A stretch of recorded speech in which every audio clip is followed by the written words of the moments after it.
Agora sim, boa tarde. A gente está começando mais um web seminário. Hoje a gente vai falar de gestão de passivos. A gente vai falar o web seminário, a palestra, o essencial da gestão de ativos imobiliários e facilities. Quem está aqui com a gente é o Carlinho Macedo, que é gerente geral na BR Properties Administração de Ativos.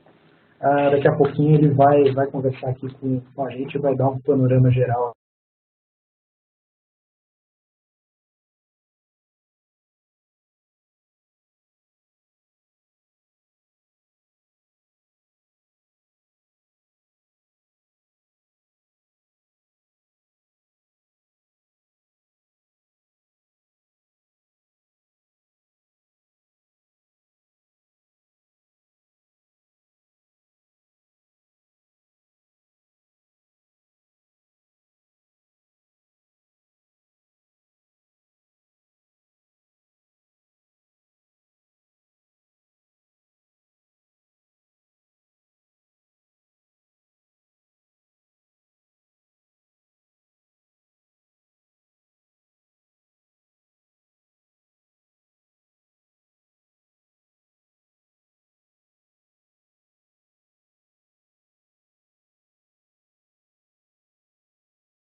Já nasce, enfim, já nasce como uma grande empresa com muitos clientes, né?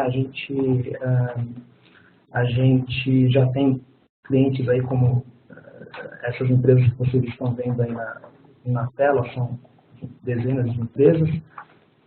E eu vou passar para vocês aqui algumas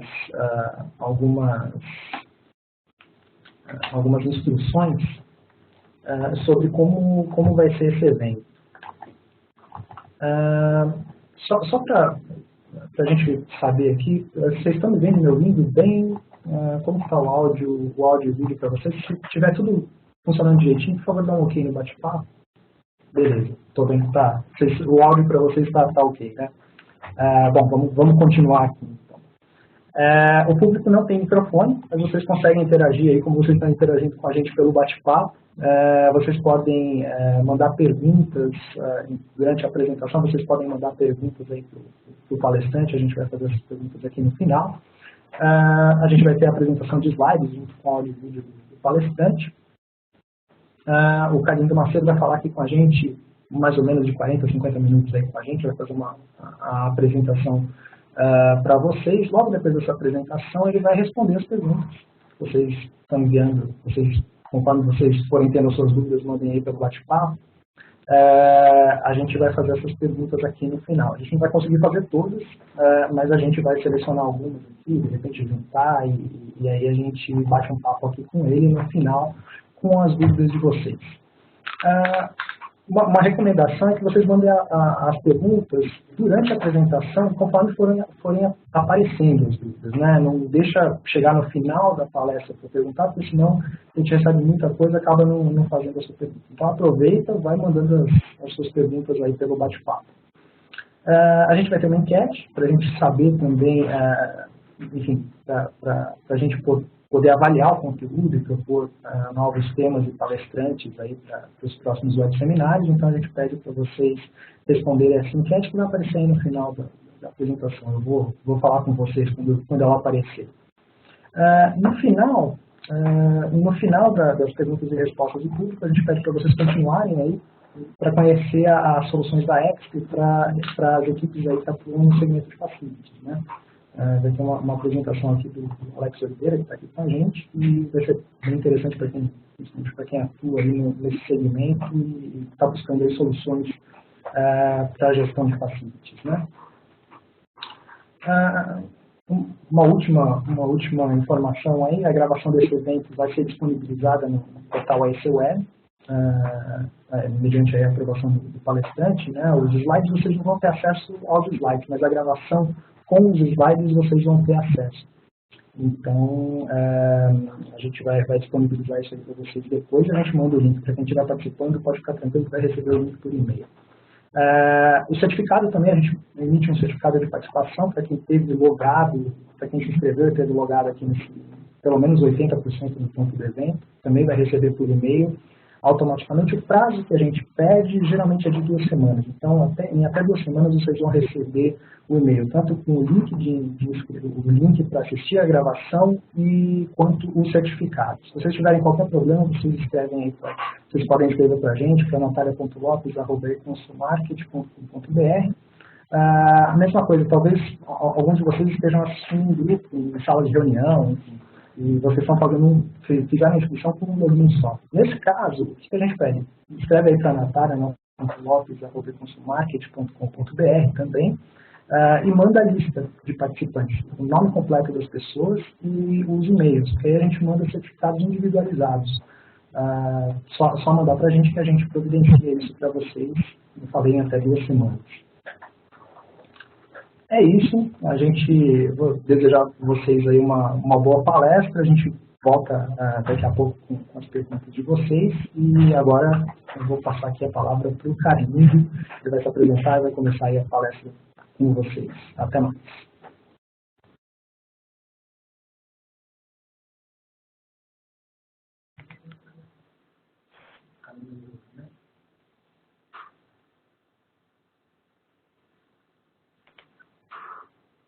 Olá, pessoal. Bom, primeiro quero começar agradecendo a presença de todos e agradecer também o pessoal da EXP, da Optimus, o Renato aqui que está apresentando a gente. Carlinhos, deixa eu só te interromper, para você ficar na palestra, porque as pessoas não têm palestra. Ok. Agradecer também ao Adriano do Optimus, que me fez o convite para participar hoje aqui.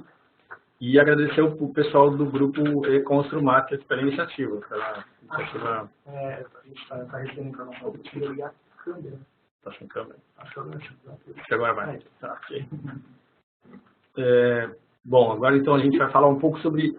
Eu escolhi esse tema, o essencial da gestão de ativos imobiliários e facilities, porque a gente está vivendo um momento que a gente tem que buscar o essencial mesmo, né? É um momento em que a gente tem que voltar ao que é básico e fazer com que isso tenha valor para o mercado, tenha valor para as empresas e para os profissionais que trabalham nesse mercado. A ideia agora é fazer uma palestra que eu vou falar bastante coisa, então eu vou falar bem rápido sobre tendências tecnológicas e oportunidades, tanto profissionais para as empresas brasileiras. A ideia é passar um pouco sobre os benefícios e objetivos de aprendizado que a gente vai ter hoje, o que é o território do Corporate Real Estate, né, o CRE, como é que acontece a gestão funcional de CRE, a gestão da organização, o gerenciamento de portfólio e, no mais alto nível, a gestão do desempenho das empresas estrategicamente envolvidas com esse tipo de necessidade, que é ocupar escritórios, ocupar locais de trabalho, né? No final, vou terminar um pouco com tendências, um pouco das tecnologias disruptivas que a gente está vendo e o novo workplace, né, como é o novo local de trabalho. Bom, o momento é disruptivo em todos os sentidos, tanto na economia quanto na política, a sociedade brasileira. A gente vive um momento bastante desafiador. Então, a ideia é basicamente voltar ao essencial. E para isso, a gente tem que buscar se ater ao que realmente tem valor e que pode ajudar a gente a superar esse ciclo recessivo que a gente está vivendo e conseguir, nessa superação, inovar, transgredir de forma construtiva, né? Só que para isso a gente precisa primeiro alcançar a proficiência. Alcançar a proficiência é difícil, então a gente tem que se ater ao essencial. Por isso que eu estou propondo esse back to the basics, né? Que é uma tendência global na gestão das empresas que é perfeitamente aplicável ao nosso panorama de hoje. Quando você faz gestão de ativos imobiliários, gestão de facilities, né, de instalações, você está provendo abrigo, né? Você está promovendo a produtividade de quem está dentro daquela edificação, daquele ambiente. E o que eu estou propondo hoje é entender um pouco melhor esse ambiente, esse mercado e as atividades essenciais para o desempenho dos empreendimentos, que é fundamental para a gente conseguir essa superação, essa quebra de paradigmas que o momento requer. Os benefícios de aprendizado de hoje são, como eu já comentei, apresentar o território do Real Estate Facilities, então vão aparecer essas siglas, né, RE, FM, e oportunidades estratégicas para as empresas, como redução de custo, otimização de portfólio, terceirização, gestão de riscos, enfim, entre outros. Escrever um pouco do mercado para profissionais que já atuam, querem atuar nessa área, com informações sobre o perfil profissional, área de atuação, desafios, e finalizar delineando tendências em workplace e tecnologias. Além disso, apresentar como funciona a estrutura, né, do Real Estate Facilities Management, identificar as principais atividades associadas a operações imobiliárias corporativas, descrever a relação interna entre a corporação, entre a maioria das corporações e seus departamentos de Real Estate, CRE, identificar os 3 níveis do papel corporativo do executivo de CRE no cumprimento de seus objetivos, em termos de desempenho da área de Real Estate, e caracterizar os aspectos-chave do papel desse executivo no cumprimento dos objetivos estratégicos da empresa, ou seja, fazer com que esse profissional de Corporate Real Estate, de gestão de ativos imobiliários, consiga evoluir para um nível estratégico. A pergunta é essa, né? Corporate Real Estate Facilities Management, do que se trata? Fica uma grande interrogação, a gente vê essas siglas, esses nomes e fica um pouco confuso. E como eu venho propondo desde o começo nessa reflexão de hoje, a ideia é voltar ao básico. O que é management? Né? O que é gestão?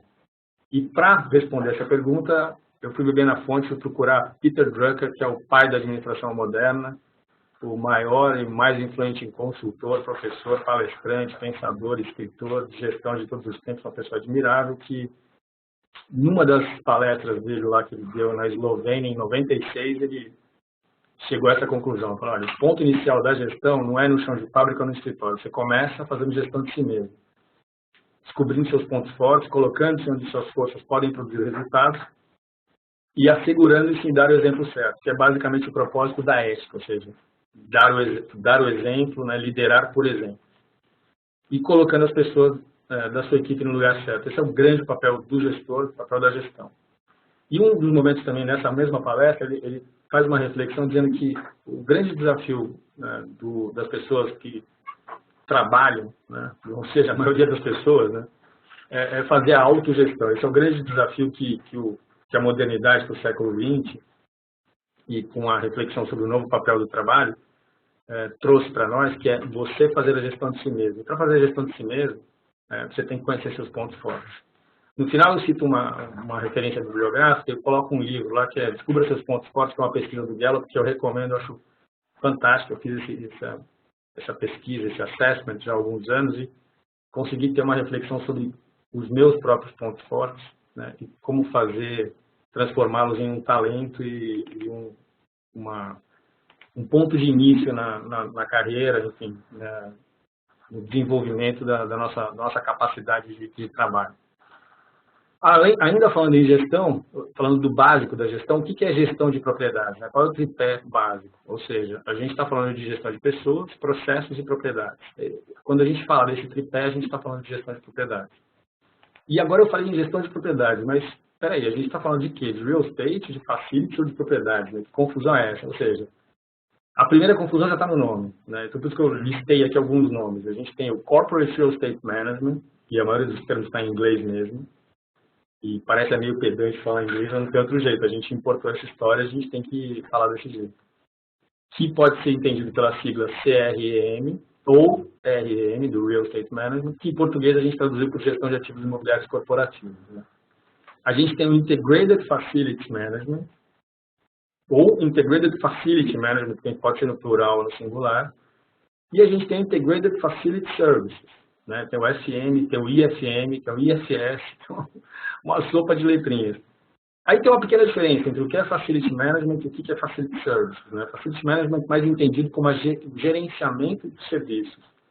E Services como os serviços prestados em si. Então, essa diferença de camada de operação pode estar na gestão ou pode estar na entrega propriamente dita dos serviços, no caso, manutenção, limpeza, segurança, logística, serviço de suporte. Em português, a tradução que a gente vai na academia, né, a gente teve a palestra do Moacir outra vez aqui também, falando sobre gerenciamento de facilidades, ou gerenciamento integrado de facilidades, ou ainda instalações, porque facilidades pode ser traduzido por instalações também. Aí a gente vai para o terceiro nome, que é o Property Management, ou seja, gerenciamento de propriedades. Né? Gerenciamento pode ser Property Management ou pode ser Property Services. Você tem serviços também relacionados à propriedade ou gestão relacionada à propriedade. Todos esses sistemas todos envolvem basicamente o mesmo território com pequenas nuances de aplicação, né? Então, por exemplo, quando a gente está falando de property management, a gente está falando de gestão de operações de um shopping center, né? Operações de um escritório comercial, de um condomínio residencial, a gente está falando de gerenciamento de uma propriedade. E quando a gente está falando de serviço da propriedade, a gente está falando de novo de um serviço de jardinagem, de um serviço de manutenção predial, ou seja, aqueles serviços ligados à propriedade que são muito parecidos com os serviços de facilities, né? Eles acabam se misturando. É que serviços de facilities também tem que ser serviços que não estão necessariamente ligados à propriedade. Por exemplo, um serviço de alimentação não necessariamente está ligado a uma propriedade, né? Um serviço de catering, um buffet. Você pode servir um buffet na rua, numa locação de uma filmagem de uma TV, né? Você pode ter um serviço de catering, buffet, não necessariamente ligado àquela propriedade. Aí a gente tem o quarto grande grupo, que é o grupo do Project Management, que é o gerenciamento de projetos e obras, né? Que é um grupo bastante importante desse tripé aí que eu chamo de Real Estate, Facilities e Projects, né? Que são as três grandes áreas. E Facilities junto com Property, que são muito parecidos. Enfim, no Brasil, a gente tem outros nomes. A gente chama de gestão patrimonial, a gente chama de gestão de infraestrutura, gestão de operações, multisserviços, infraserviços, serviços gerais, zeladoria, ou seja, vai embora, né? Nome é o que não falta para fazer a confusão. Então, é importante a gente entender que tudo isso que a gente está falando faz parte do mesmo território, né? E alguns pensadores, alguns escritores, algumas pessoas que se preocupam em tentar entender esse mercado, entendem que o gerenciamento do ativo imobiliário, né, ou seja, o corporate real estate, que eu vou chamar daqui para frente de CRE, é o grande tema que abrange tudo isso, porque o patrimônio imobiliário de uma corporação, ou seja, todas as corporações têm patrimônio imobiliário, dependem de uma certo local de trabalho, e isso a gente está vendo mudar recentemente, aí até acima das tecnologias disruptivas entra nessa área, que, de qualquer maneira, as coisas têm que acontecer dentro de um ambiente, dentro de um local. Pode ser alugado, pode ser um terreno, pode ser um edifício, enfim. Um ambiente de trabalho tem que ter, e ele pode ser um poderoso recurso estratégico. Inclusive, nesse ponto, a gente tem aí um impacto sobre o valor das empresas, né? O balanço patrimonial, que pode se transformar num ativo de mercado, um ativo organizacional. É uma área amplamente abrangente, ou seja, entra em qualquer setor da economia. Então, você tem desde a energia, manufatura, setor público, até agricultura, enfim, tem, né, todas as instalações aí que apoiam o agronegócio, tecnologia, telecom, enfim, dá para a gente tentar lembrar de vários setores que usam o ativo imobiliário como sua base, né, CRE. No mundo dos negócios do CRE, o que o executivo faz ali dentro, né? Ele procura apoiar a corporação, né, através da sua missão, que é fazer a gestão do departamento de CRE, fazer a gestão do portfólio que essa empresa utiliza para desempenhar seus negócios e tentar promover a melhoria do desempenho estratégico dessa organização, ajudar na melhoria do desempenho estratégico através desses recursos de CRE. Com isso, você tem funções de suporte que apoiam a corporação e tem as unidades de negócio que também atuam dentro da corporação, onde o gestor de CRE consegue dar o apoio, né? Então, essas são as três camadas principais. A gente começa com a gestão da própria organização do departamento de CRE, a gestão do portfólio da empresa para a qual ele apoia e a gestão do desempenho dessa própria empresa que ele pode promover melhorias e ajudar a melhorar.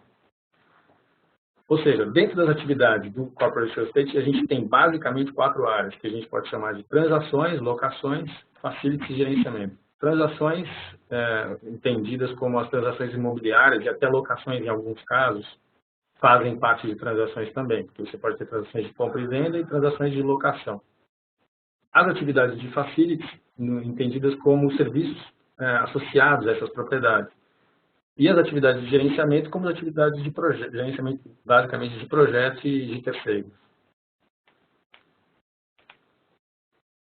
Ainda como parte da gestão funcional de CRE, entendendo o CRE, né, Corporate Real Estate Management, ou seja, o gerenciamento do patrimônio corporativo, então a gente pode olhar de uma outra forma. Podemos separar no gerenciamento das transações, uma camada, né, Transactions Management, onde você tem a gestão do aumento ou diminuição do número de imóveis do portfólio, as respectivas transações. que envolvem centenas de milhões, às vezes bilhões de reais, de dólares e daí a importância dessa área de transações, que envolvem também técnicas bastante específicas, né, de gestão, enfim, uma área bastante crítica para as empresas, né? Então, a gente tem uma cadeia produtiva enorme, né, de empresas de consultoria imobiliária, corretores, áreas de pesquisa, todas apoiando essa área de transação, de gerenciamento de transações, uma parte bastante importante da atividade de CRE. E essa área também é responsável por manter e gerenciar o banco de dados de todos os imóveis próprios alocados pela empresa, né? Se são o que vale a pena fazer análise de valor, onde é melhor ter imóveis locados ou é melhor ter imóveis próprios, dependendo do mercado, dependendo do tipo de atividade daquela empresa, dependendo da estratégia de crescimento dela também. A gente tem a atividade de gerenciamento de projeto, né, ou Project Management, projetos e obras, e que fica responsável por gerenciar as obras necessárias para a ocupação, tanto do ponto de vista de você ser uma empresa que ocupa um imóvel alugado de um terceiro, ou dos seus próprios imóveis, né? Responsável por todas as medidas a serem tomadas em termos de construções, reformas, instalações, com a finalidade de deixar o imóvel pronto para ocupação e alinhado com a necessidade interna dos colaboradores de desempenhar as suas funções dentro daqueles imóveis. E também responsável pela equipe que vai realizar as obras e a parte burocrática, a documentação e toda a parte de licenças e alvarás, que é bastante trabalhoso. Você imagina uma grande empresa de varejo, uma grande empresa de banco, o nível de atividade e de tensão que existe dentro dessa área de gerenciamento de projetos, alinhado com a área de transações e depois, mais para frente, alinhado com a área de facilities, onde você tem o tempo todo um portfólio sendo gerido, sendo otimizado, sendo reformado, sendo realocado, enfim.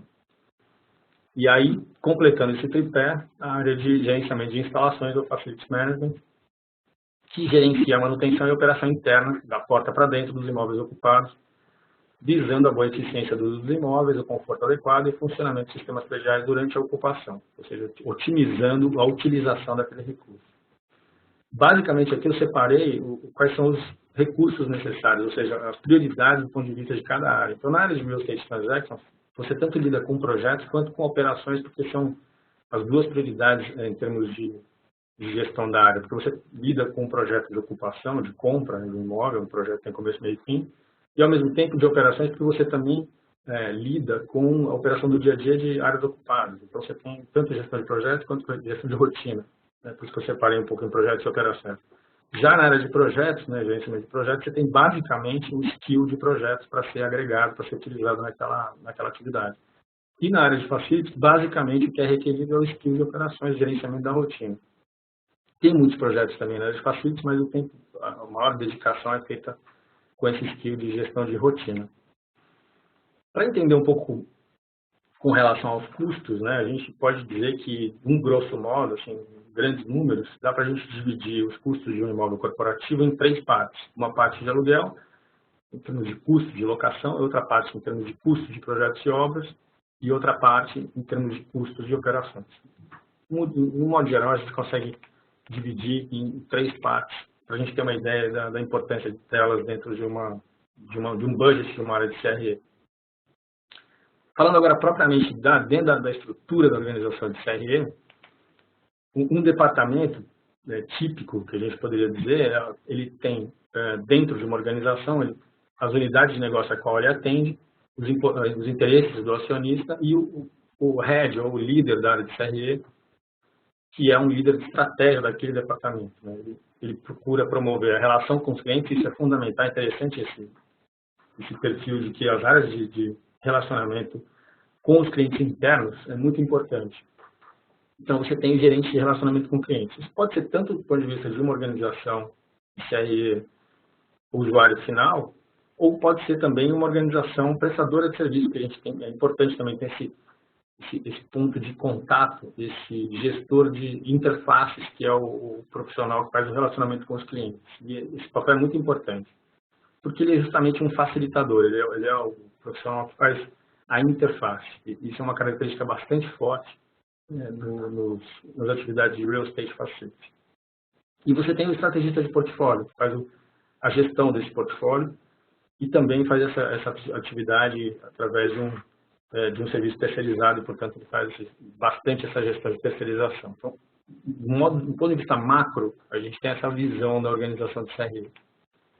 Do ponto de vista funcional, como eu já falei um pouco, agora mostrando em termos de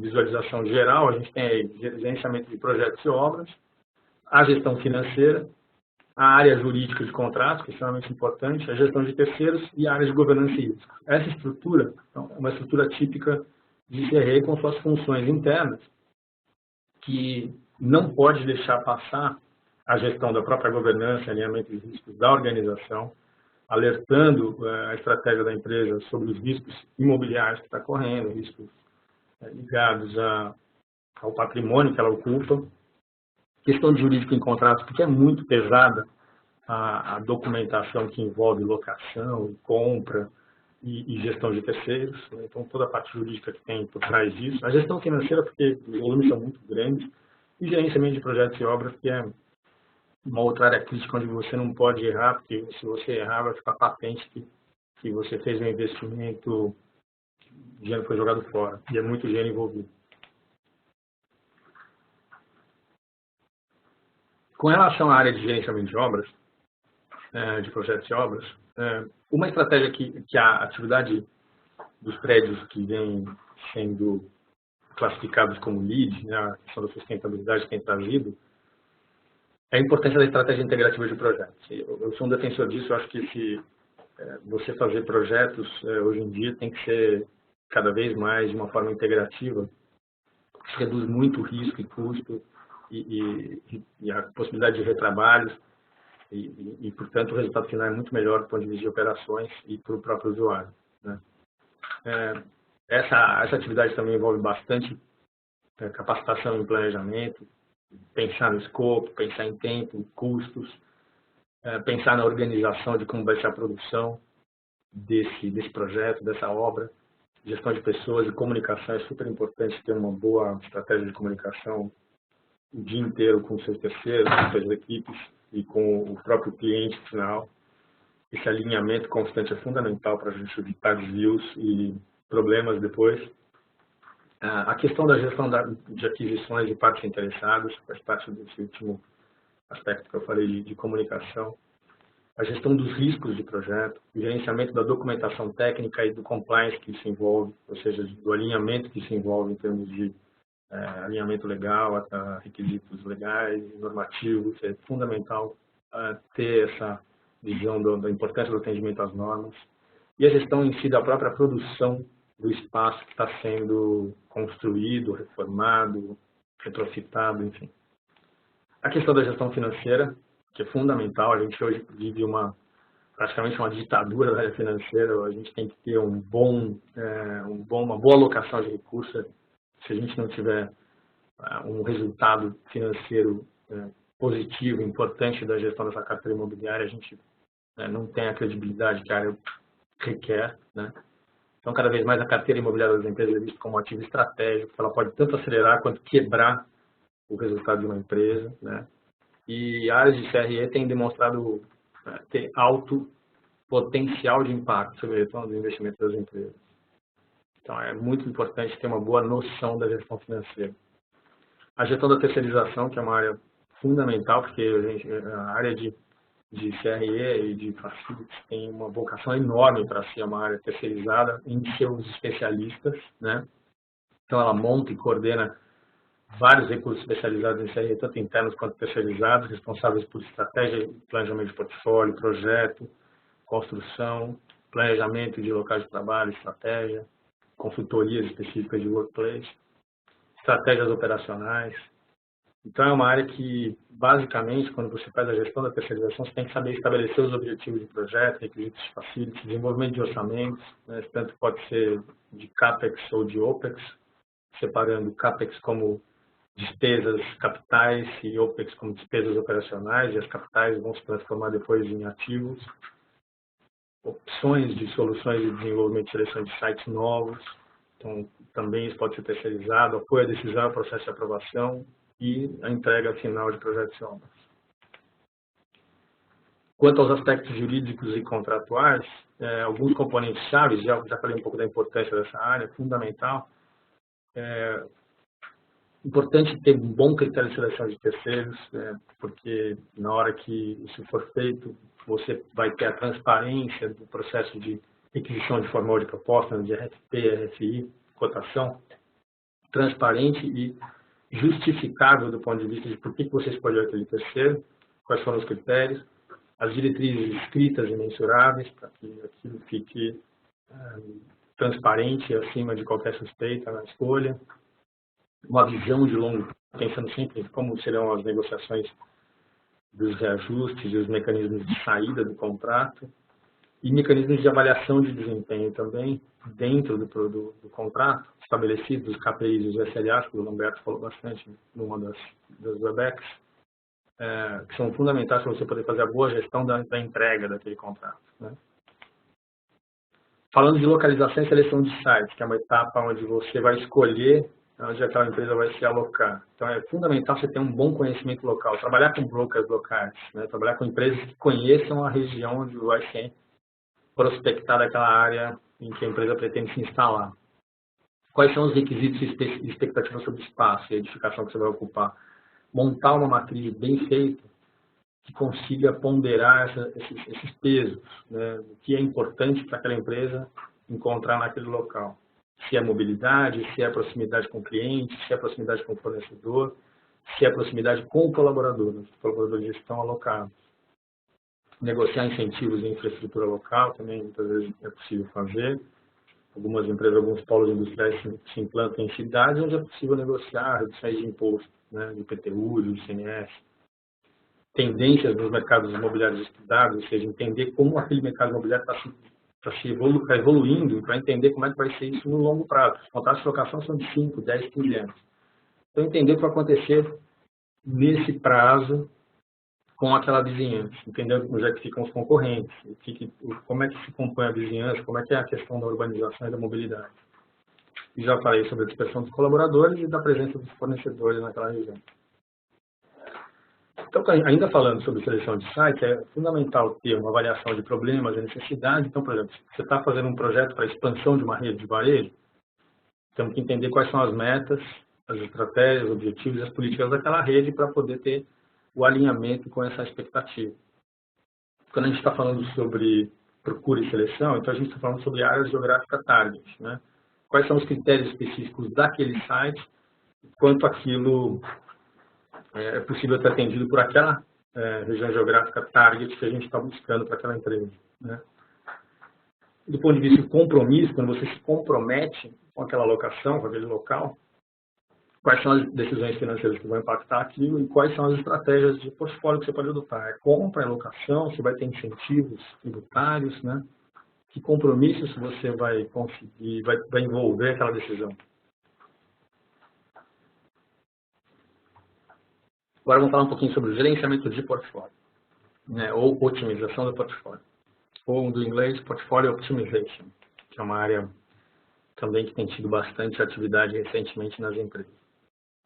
A ideia é ter uma estratégia para o local de trabalho, e isso traduzindo do inglês Workplace Strategy, né?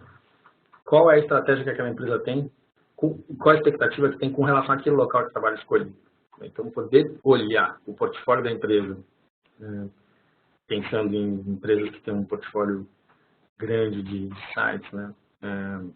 Ou até não, médio, enfim, qualquer uma rede varejista, ou até uma rede de escritórios, ou um banco, ou uma indústria, enfim. Qual é a expectativa em termos de estratégia daquele local de trabalho? Qual é o ambiente de negócio que aquela empresa vai encontrar ali para lançar a mão da estratégia de terceirização de serviços que ela vai precisar para operar? Como otimizar aquele portfólio? Como fazer com que ele tenha um alto desempenho e tenha uma boa rentabilidade para a empresa? E qual o desempenho financeiro esperado de tudo isso? Quando a gente fala de Workplace Strategy, essa imagem é interessante, você vê assim, 4 pessoas sentadas numa mesa de frente com um monte de terminais de computador super antigo, né? Isso é uma imagem da década de 70.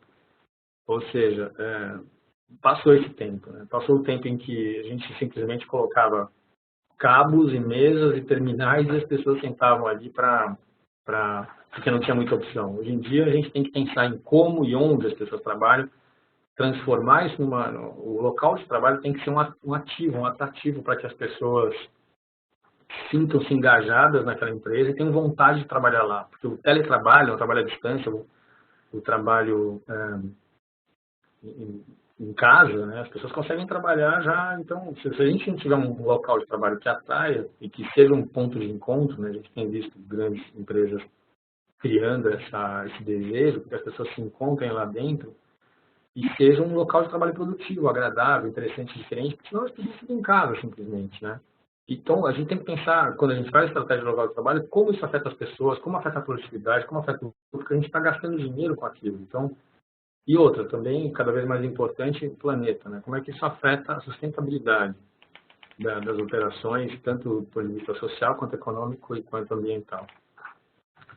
Quando a gente fala de terceirização, a gente está falando da base da pirâmide, onde a gente pode terceirizar, inclusive, o pessoal operacional, tanto em Facility Management quanto em Facility Services, que eu falei um pouquinho no começo da palestra. A gente está falando de equipes terceirizadas que é a camada de operação. Então, a gente tem muito boas opções para terceirizar e essa decisão de terceirização passa pela disponibilidade de bons prestadores no mercado, senão a gente não terceiriza. Se a gente fizer melhor do que o terceiro, vamos fazer dentro de casa.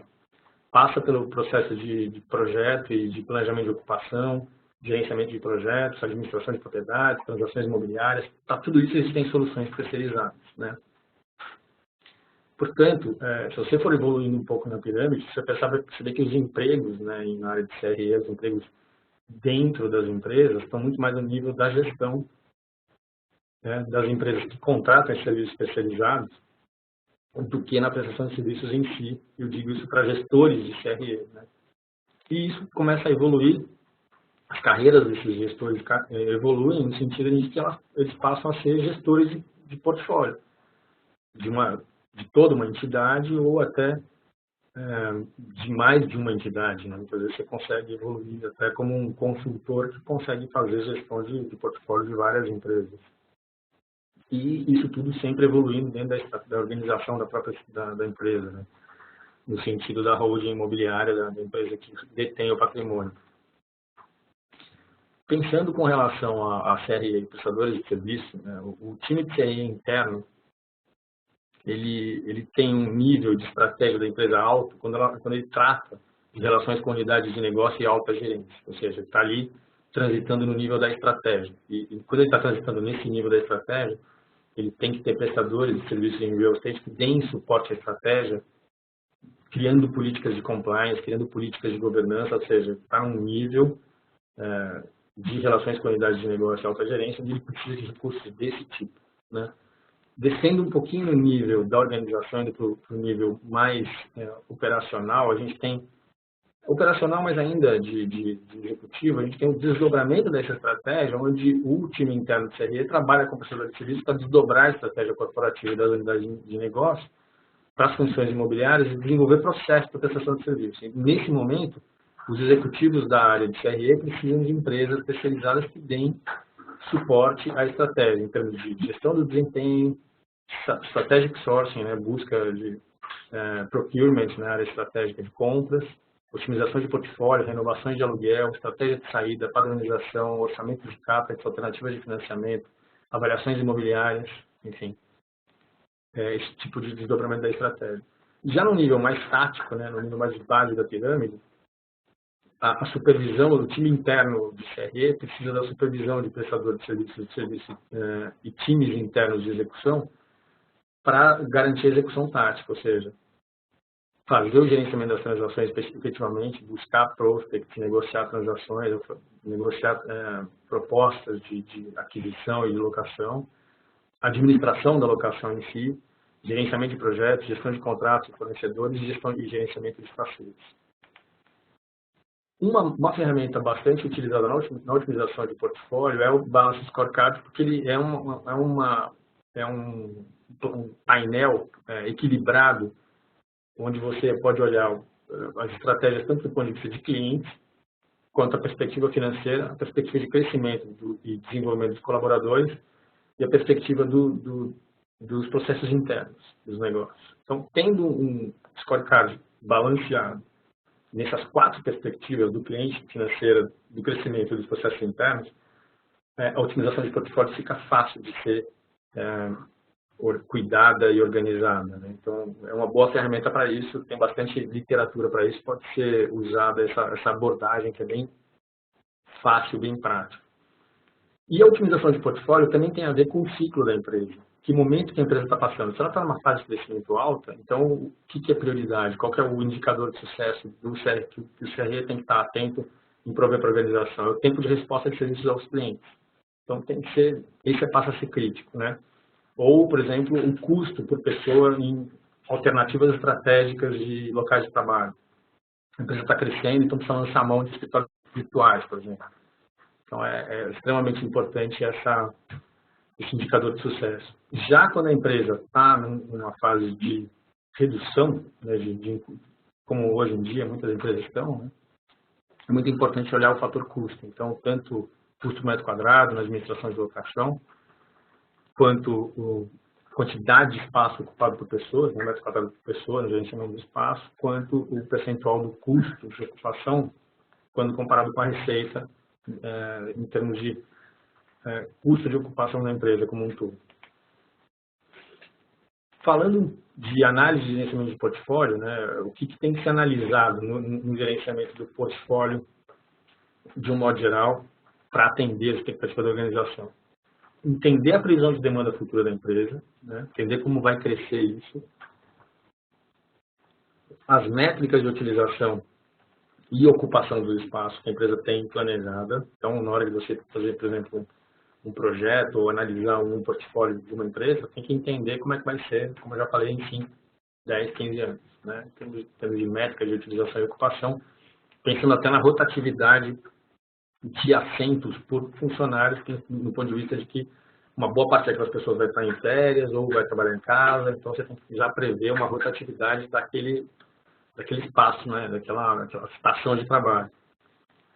Pensar no subportfólio, análise de agrupamento, como é que você agrupa esses portfólios dentro, né, esses locais de trabalho dentro de todo o grupo das empresas. Então, por exemplo, falando de uma experiência que eu vivi, que é o portfólio de banco.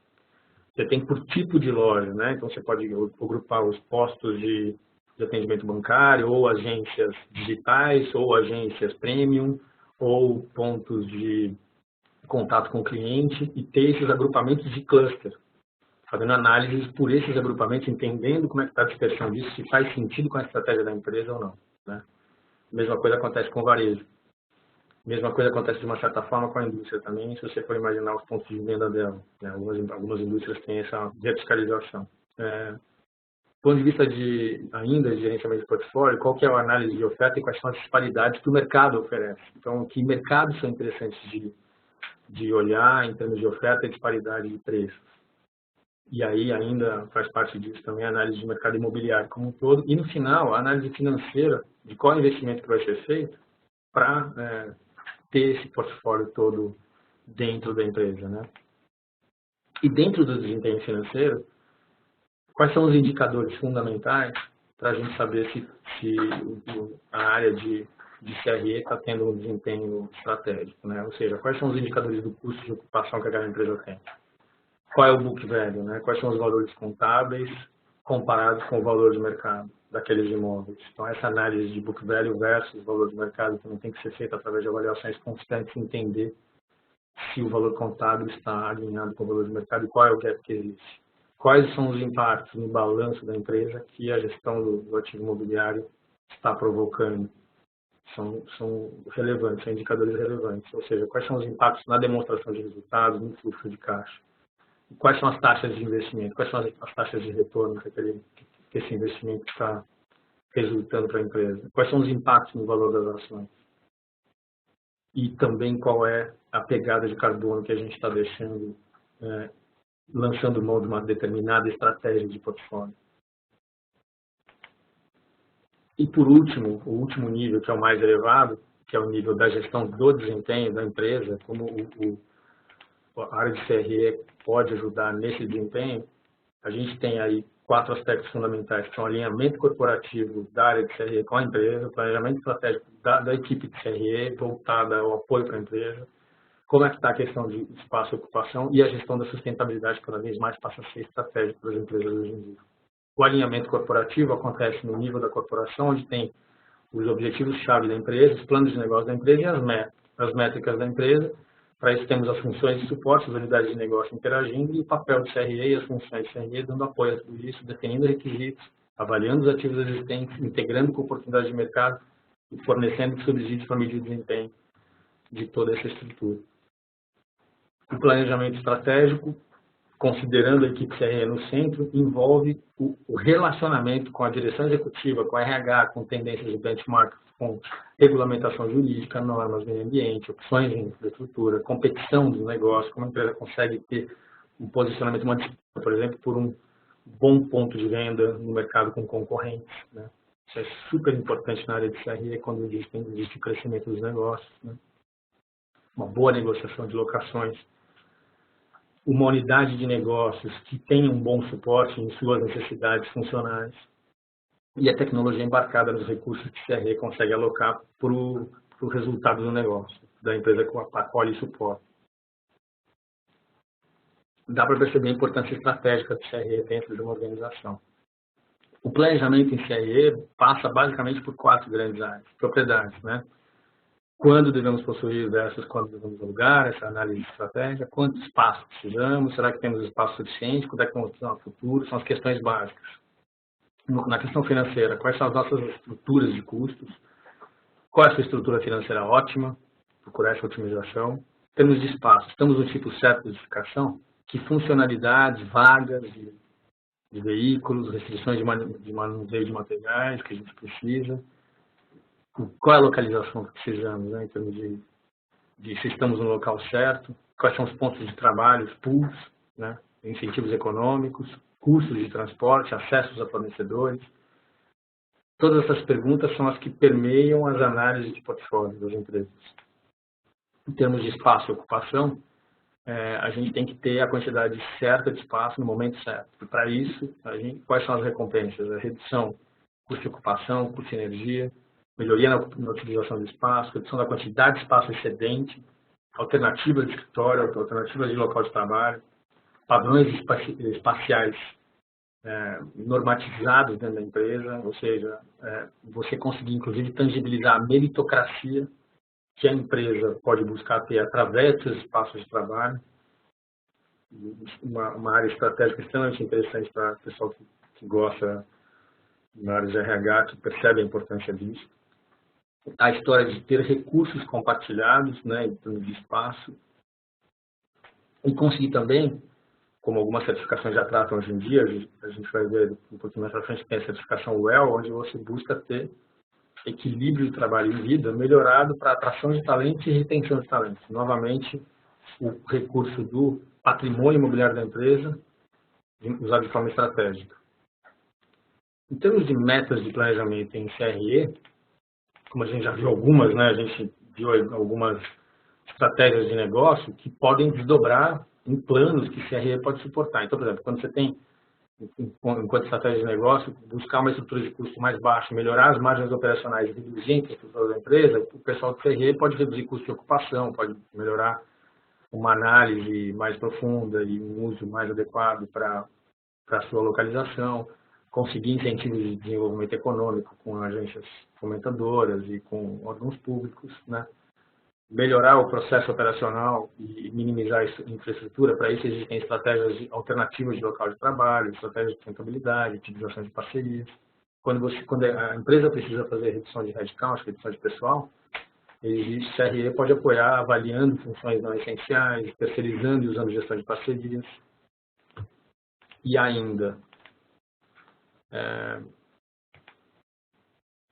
indo mais a fundo na questão da sustentabilidade, promover o engajamento de várias funções da empresa com áreas externas. Então, a gente tem o primeiro, são círculos concêntricos, onde dentro desse círculo a gente tem a empresa, em volta dela ali, em círculo, esses quadradinhos em azul, o que a empresa gera em termos de emissões de energia, descarte de material, demanda de transporte, conformidade de gestão, uso da terra e biodiversidade e efluentes líquidos, e como o ambiente externo lida com esses aspectos, né? A gente tem ONGs que monitoram esse tipo de coisa, né? ONGs que monitoram isso no ambiente econômico, o comportamento do consumidor, que também monitora o nosso descarte de materiais, como a gente usa o transporte, existem pressões bilaterais, influências sociais, planos de continuidade no negócio, tendências em workforce, né, em força de trabalho e workplace, ativismo dos investidores que cobram das empresas cada vez mais um posicionamento de sustentabilidade mais de alto nível, existem até já balanços de responsabilidade social corporativa publicados, né, e atividades do setor público que afetam a empresa. Vou listar agora um pouco dos fatores de sucesso em CRE, nessa parte mais conceitual do que era a área de gestão de corporate real estate. Em resumo, basicamente é importante saber o que você tem e saber o que deseja. É simples falar isso, mas isso é muito importante. A gente está, de novo, tentando voltar ao essencial, né? É importante se manter atualizado com atividades do mercado, educação continuada e networking. E networking não é simplesmente criar uma rede de contatos, mas é criar uma rede de relacionamentos mesmo, manter contato com essas pessoas e tangibilizar conteúdo. Um pouco que eu estou fazendo hoje aqui, compartilhando conteúdo, compartilhando conhecimento de forma assim, voluntária e ajudando a construir um mercado mais maduro, com profissionais melhores e pessoas melhores. Manter a estratégia imobiliária em mente, né? Ela fornece metas e parâmetros. É super importante manter essa visão estratégica. Quando você tem a chance, aproveitar as oportunidades, né? E estar preparado para isso. Manter o controle da situação, porque existem situações bem difíceis nesse mercado, situações de crise. E para isso, uma estratégia super importante é se comunicar sempre bem, com relevância e com abundância, sabe? Se esforçar em se comunicar com as pessoas. E aí vamos falar um pouco de comunicações em CRE. O que é isso? Eu falei um pouquinho lá atrás sobre o relacionamento com o cliente. Tanto o cliente interno quanto o cliente externo. É muito importante ter uma área de relacionamento e cada profissional ter esse esforço em tentar se comunicar, porque a gente é uma área muito técnica, né? E uma área técnica tem essa dificuldade de comunicação. Então, conseguir construir um relacionamento através de uma boa comunicação, tanto com as unidades de negócio quanto com os parceiros, é super importante. Com relação às ações que o CRE pode fazer, são recomendações de alta direção, fornecer fundamentação para as decisões. Então, é muito importante tangibilizar credibilidade, tangibilizar conteúdo relevante, e ter muito cuidado com o que se comunica e como, né? Eu vou finalizar agora, a gente está finalizando aqui, então eu vou colocar um pouco de algumas das tendências, né, mega trends aí das organizações CRE e FM, que eu captei em algumas das fontes que eu pesquisei. Então, as tendências podem ser aqui algumas, eu vou citar 11 aqui, onde as organizações tendem a ser mais centralizadas, empoderadas e orientadas por processos. É muito importante ter em mente uma visão de mapeamento de processos. As organizações tendem a alavancar a questão de tecnologia da informação através de data analytics e business intelligence, ou seja, é importante saber lidar com esses recursos de big data, de análise de informações, de inteligência de negócios, através de tecnologias, né, aplicadas nessa área. Super importante focar na excelência na entrega de serviços. Cada vez mais o mercado está exigindo uma entrega de alto nível, né? Então é importante estar sempre atualizado e buscando excelência. Investir em uma função formal de gerenciamento interno do relacionamento, como eu falei várias vezes aqui durante a apresentação. Prover o planejamento estratégico, ter visão estratégica, entender o que é planejamento estratégico e usar esse recurso para o tempo todo poder estar alinhado com a organização, porque senão não é possível alcançar esse nível de relacionamento estratégico com as organizações. A gente vai ser sempre uma pessoa da área operacional, nunca vai ser visto como um executivo estratégico, né?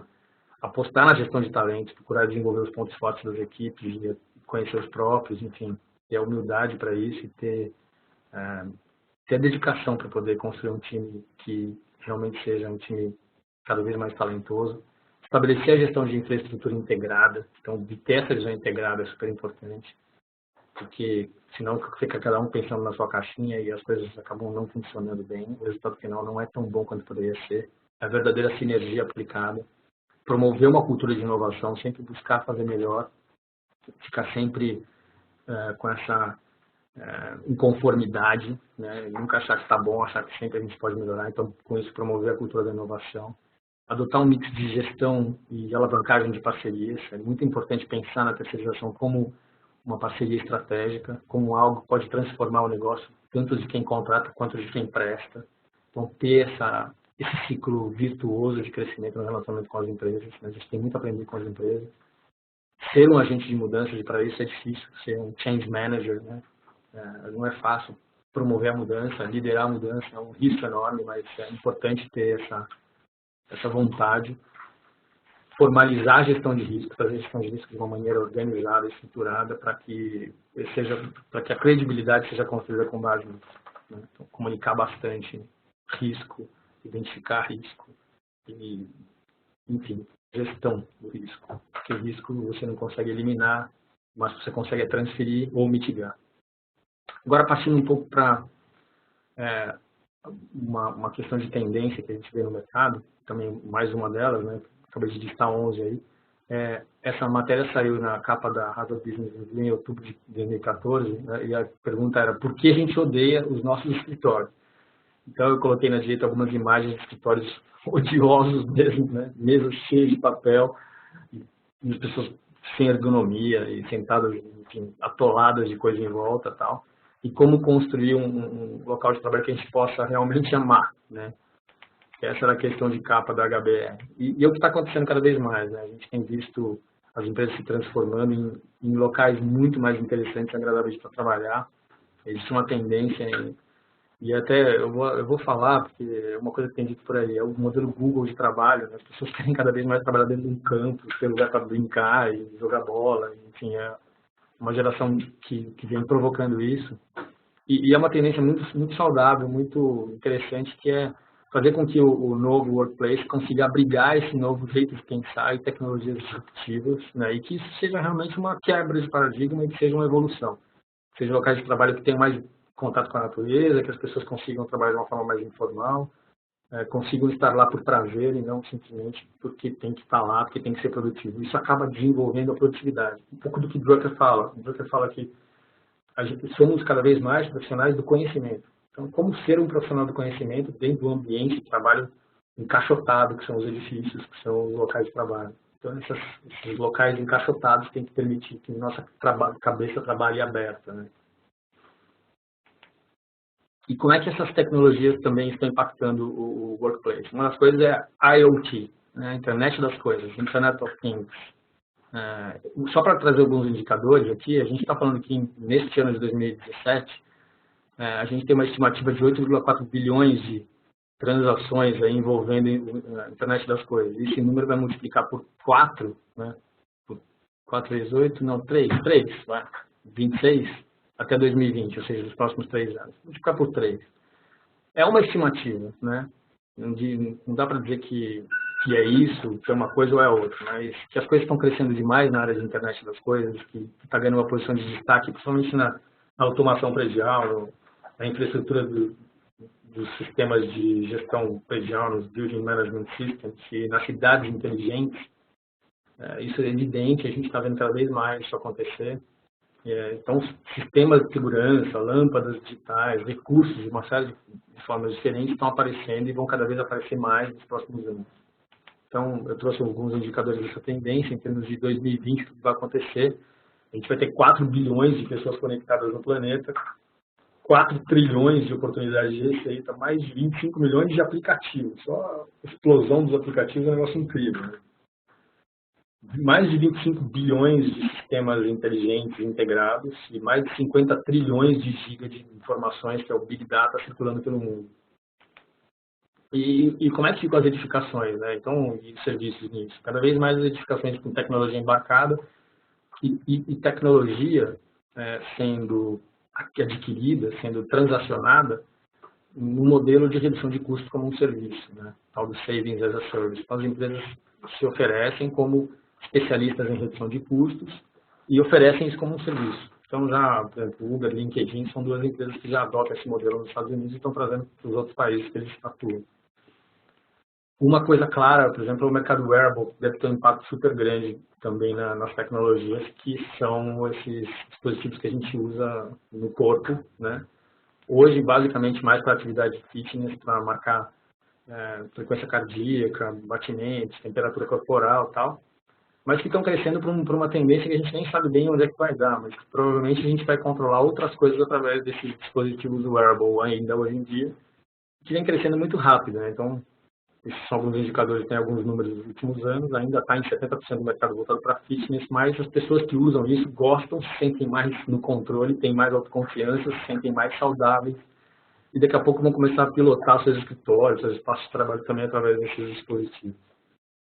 Uma tecnologia interessante também, que é essa Beacon, que também é utilizada para uma espécie de GPS interno das empresas. Então, você, por exemplo, pode entrar o médico pode entrar num quarto de um paciente e receber o prontuário dele no celular só porque entrou no quarto. O Beacon transmite essa informação para ele. E assim por diante. Você pode saber se localizar dentro do estádio, que apresenta a imagem ali para baixo, do estádio do San Francisco 49ers, onde o cara sabia onde é que ele vai achar a cadeira dele, onde ele vai comprar a pipoca, onde ele vai comprar cerveja dentro do estádio, só pelo celular ele já consegue se localizar para ele não se perder. Esses são alguns indicadores aí que essa tecnologia está surgindo. E eu finalizo colocando as referências bibliográficas, falando que leiam, se vocês querem falar um pouco mais sobre gestão, entender um pouco mais sobre administração e gestão, leiam Peter Drucker, que é um pouco redundante, mas o cara é incrível. Então aí eu li as palestras dele, um pouco desse livro que é básico dele, que é o Gestão, ou Management. Falei um pouco também sobre o Descubra seus pontos fortes do Gallup, que é escrito pelo Buckingham e pelo Clifton. Tem esse livro da Cornet Global que eu ajudei até a revisar a parte de facility que foi lançado nos Estados Unidos, que é o Essential Guide to Corporate Real Estate, que para mim é o que me inspirou a fazer essa palestra, a gente falar sobre o que é essencial, né? Tem a minha monografia sobre terceirização de processo e negócio em gerenciamento de facilidades e a Harvard Business Review falando sobre o escritório que odiamos. Então, era isso. Renato, obrigado. Abrimos para perguntas agora. Pode continuar aí que a gente vai. A gente já recebeu aqui algumas perguntas. Enquanto vão chegando aqui algumas perguntas, eu tenho uma que você, naquele momento que você estava falando da seleção de sites, né? Deixa eu só ver aqui, agora sim. Agora deve estar aparecendo o vídeo para vocês aí. Seleção de sites, você falou um pouquinho ali de se criar uma matriz, quais são os itens mais importantes na hora de você escolher um site para incorporar, ou então até para escolher um local para a empresa. No caso específico para edifícios corporativos, o que você aponta, quais são os critérios técnicos, econômicos, de negócios, que seriam, de repente, na sua visão, os mais importantes para a aquisição de edifícios corporativos?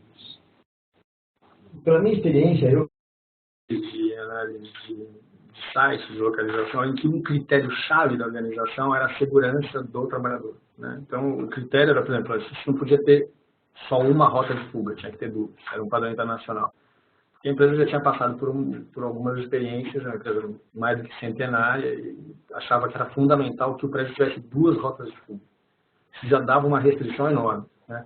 Aí depois, tinha que ter redundância para sistemas críticos. Então, como era uma organização também internacional, no mercado financeiro, então precisava ter redundância para sistemas críticos, ou seja, tinha que ter possibilidade de gerador, possibilidade de ar-condicionado redundante, autonomia nessas áreas. Então, esses critérios eram os critérios de corte, né, fundamentais. Sem atender isso, a empresa nem continuaria olhando aquela localização, aquele site. Então, critérios de seleção de site variam muito dependendo do tipo de organização. Se for uma empresa de varejo, não precisa ter isso. Então, se for um ponto de venda de uma cadeia de restaurantes, então eu preciso estar localizado próximo do local onde os meus consumidores estão. Por isso, montar uma matriz de site selection de localização de sites com critérios, inclusive numéricos, né, e estabelecer essas prioridades, fazer um ranking quando você for visitar o site, escolher. É interessante montar uma matriz realmente matemática. A gente fez isso e a gente conseguia ter números e ter uma pontuação para cada um dos sites que a gente estava olhando para poder fazer essa comparação, porque é uma análise bastante complexa você escolher sites a seleção de como vai ser a localização da empresa naquele endereço, entendeu?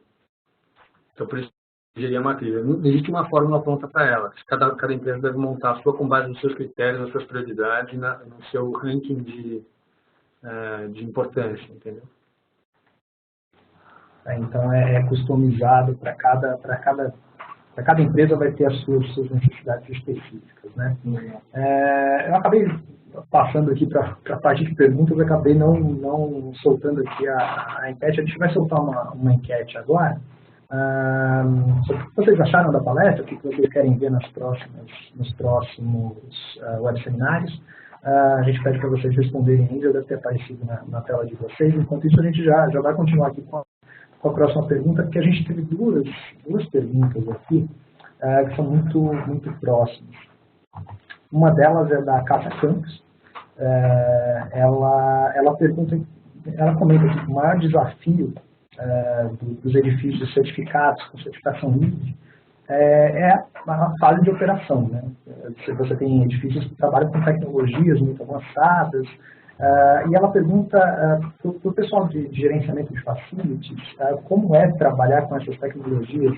Você acha que as equipes estão preparadas? É um desafio?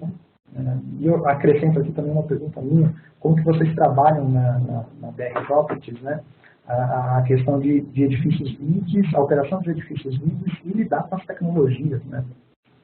É uma pergunta essa, Cássia, né?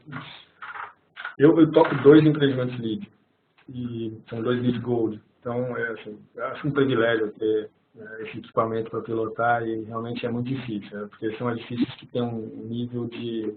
Eles já são construídos com uma concepção diferenciada, melhor, acima da média de mercado, por toda a preocupação que eles tiveram na fase de construção. São 2 LEED Core and Shell, né? E toda a preocupação que a gente tem quando opera um empreendimento desse é tentar manter esse nível de excelência do empreendimento, apesar de a gente não ter a necessidade, porque não é um LEED bom, que é o Existing Buildings Operations and Management, Maintenance, desculpa. Na verdade, poderia até ser Management, mas o que é Maintenance? Não é, a gente não tem LEED na operação, a gente tem LEED no Core and Shell, na construção. Então, mas a gente tem uma preocupação em tentar manter um alto nível de gestão para esses empreendimentos mesmo na etapa de operações, né? E tentar manter esse posicionamento sustentável da edificação. Então, eu acho que a primeira coisa é ter um profissional com essa visão. Isso é fundamental. Ter o piloto do barco tem que ser um cara que enxerga que o barco tem esse requisito que precisa pilotar dessa maneira. Então, começa da liderança. Aliás, para mim, em gestão, liderança é tudo. É essencial. Mas tendo uma boa liderança, uma boa mentalidade, aí é montar uma equipe boa, né? Uma equipe que entenda que aquela edificação, que aquele requisito, aquele equipamento merece o cuidado que ele foi concebido para ter, né? Então, ele merece esse relacionamento com o entorno, ele merece ter uma boa gestão de resíduos, ele merece ter uma boa eficiência energética garantida ao longo do tempo, ele merece não ser deformado ao longo do tempo, que é o mínimo que você pode fazer, no mínimo não deformar, né? Não pegar esse carro e bater na primeira curva. É manter o carro alinhado com os requisitos tecnológicos, eu chamo de tecnológicos, porque eu acho que isso é uma tecnologia que a gente desenvolveu, essa questão do LEED, que ele merece.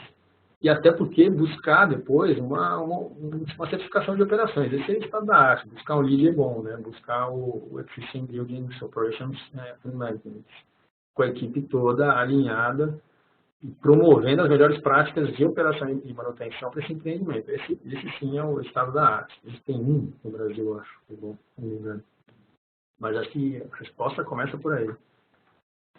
Tem uma segunda pergunta que é um pouco mais específica, que é do Jordan Oliveira. Ele pergunta como se administra, se é feita essa administração e como se administra a pegada de carbono em facilities. Como que você vê isso? Justamente a resposta anterior está ligada com essa. A pegada de carbono é o que o empreendimento, e se você for olhar uma organização como um todo, gera em termos de ativo, de resíduo, né, de ativo que vai ter um impacto ambiental. Isso pode ser calculado, tem fórmulas para isso. Inclusive, você pode calcular como aquele material que você está usando teve, em termos de pegada de carbono, desde a sua concepção na fase industrial, até a sua disposição final. Isso dá para ser calculado ao longo de todo o ciclo de vida daquele material que você está lidando, né? Existem técnicas para isso, bastante específicas e bastante bem feitas, né? Então, é questão de pesquisar de como calcular a pegada de carbono daquele tipo de equipamento, daquele tipo de material, tá? Isso é uma técnica que existe, o LEED cuida bem disso, existe uma área toda do LEED para calcular esse tipo de coisa. Mas, além disso, também, eu não olho só, acho que a pegada de carbono é um dos aspectos. Eu acho que um outro aspecto importante também é o da sustentabilidade social e da sustentabilidade econômica. Isso tem que ser olhado como um tripé. Da mesma maneira que a gente tem o tripé de pessoas, processos e propriedade, a gente tem um tripé econômico, social e ambiental, que se for bem administrado, se for bem equalizado, você consegue ter um bom relacionamento com a comunidade, um resultado bom para a comunidade que você atende naquele empreendimento, e até com ações sobre, por exemplo, vou dar um caso lá, no nosso caso lá no Rio de Janeiro, no Ventura. A gente tem um relacionamento com a comunidade, a gente se relaciona com a Catedral Metropolitana que está na frente, a gente procura ajudar a Catedral, e a Catedral nos ajuda, existe uma troca no sentido de tentar ajudar os moradores de rua ali da região. O nosso Natal Solidário do ano passado foi um case super bacana que a gente fez para ajudar algumas comunidades carentes lá do Rio de Janeiro, dando presentes, as pessoas, os usuários do prédio, deram presentes para várias comunidades carentes que a gente distribuiu no final do ano. Então, acho que essa preocupação também com o voluntariado, com a sociedade, né, com o entorno, fazendo com que aquela comunidade que convive no prédio tenha essa percepção, não deixa de ser uma educação pela sustentabilidade. E fazer tudo isso de uma forma economicamente sustentável, que a gente consiga ter um custo de condomínio competitivo e baixo e o prédio continue sendo competitivo no mercado e também consiga continuar gerando valor, né? Então, essa preocupação integrada é uma preocupação muito delicada, muito difícil de você conseguir uma sintonia entre esses aspectos todos, mas dedicação e aprendizado contínuo, acho que são coisas que garantem um bom resultado. Deixa eu voltar aqui, fazer uma pergunta que é da Andréa, deixa eu ver se eu entendi um pouquinho a pergunta, Andréa. Mas ela pede para você comentar como que o gerenciamento, a equipe responsável pelo gerenciamento dos espaços, ela pode, qual é o papel dela para fornecer para o cliente interno as informações sobre como está a ocupação em relação às áreas ocupadas, às áreas vazias. Ela fez essa pergunta mais ou menos no momento que você falava ali da otimização do portfólio do ciclo da empresa, né, do fase de crescimento, ali tem algumas questões ali no gerenciamento do espaço, o custo de metro quadrado, a quantidade de metro quadrado por pessoa, o custo por metro quadrado. Então, para você comentar um pouquinho o papel da equipe para fornecer essas informações para o cliente interno da empresa, né? Isso é uma área interessante da otimização de portfólio, né? Você poder ter essas métricas calculadas. Não é fácil, tem que saber fazer o cálculo para não calcular um indicador esquisito, né? Então, quando você calcula ocupação, ou seja, metros quadrados por pessoa, né, por usuário, e você ter essa comparação ao longo dentro de um portfólio, comparando com outros empreendimentos daquela mesma empresa, ou o custo por metro quadrado por ocupante, ou consumo de energia por metro quadrado, quer dizer, são indicadores, né, são benchmarkings do mercado que você consegue montar dentro da empresa. Para isso, é importante ter disciplina, ter um número que venha limpo já, né? Quando você vai calcular, você tem que calcular vai calcular em cima de área privativa, ou vai calcular em cima de área BOMA, ou vai calcular em cima de área total. Então, esse requisito de critério tem que estar bem claro para que no próximo cálculo seja feito o cálculo em cima da mesma base, ou seja, você possa comparar banana com banana. Depois, se você vai calcular o seu consumo energético, você tem que calcular com uma curva de sazonalidade, né? Se você está calculando no verão, você pode estar calculando com base no ar-condicionado, que é o maior vilão do consumo de energia, e está com o consumo energético lá em cima. Então, você tem que ter uma análise linear para o ano inteiro, definir uma média, para não distorcer a análise. Então, a preocupação com esses indicadores é super válida, é super importante. A gente está no Brasil engatinhando nisso ainda. Eu sou um defensor de benchmarkings. Né? Na Europa e nos Estados Unidos, a gente tem publicado esses benchmarkings do mercado. A gente não tem no Brasil nenhum publicado. Eu acho uma coisa triste, mas ao mesmo tempo é aquela questão, né? A parte meio vazia do copo. A gente tem muita coisa para construir ainda. Então, convido todos que estão me ouvindo a construir os benchmarkings do mercado, né? Porque isso é muito importante, a gente ter isso publicado. É uma questão de ter um bom desempenho e de poder comparar o desempenho com com outras empresas, com outras áreas. Né? A gente não ficar só comparando a gente com a gente mesmo, a gente poder comparar a gente com outras empresas do mercado, porque no final das contas, não é isso que vai fazer a diferença. Né? O que vai fazer a diferença é como você conseguiu chegar lá e como você vai superar isso. Não esse indicador em si. O indicador em si não quer dizer muita coisa. Né? Acho que é isso. A gente está com muitas perguntas aqui, mas o nosso tempo está acabando. Depois eu prometo que eu mando aqui para o Calindo para ele responder para vocês. A gente teve pergunta aqui do Leandro, da Cristiane, da Débora Sanjusti. A gente não vai conseguir fazer todas as perguntas agora, mas eu encaminho para ele depois. Eu peço para ele responder para vocês. A gente encerra por aqui. Eu queria agradecer a participação do Calindo mais uma vez, ter dedicado esse tempo aí para conversar aqui sobre facilities com a gente, dar um panorama geral aí. Espero que vocês tenham capturado aí um pouco da essência da gestão de ativos imobiliários e facilities. Calindo, mais uma vez, muito obrigado pela sua colaboração, pela sua contribuição. Deixar aí para você se despedir do público também. Mais uma vez, muito obrigado pela sua contribuição aí com a gente. Eu que agradeço, Renato, e obrigado a todos que estiveram presentes hoje. E até a próxima. Um grande abraço.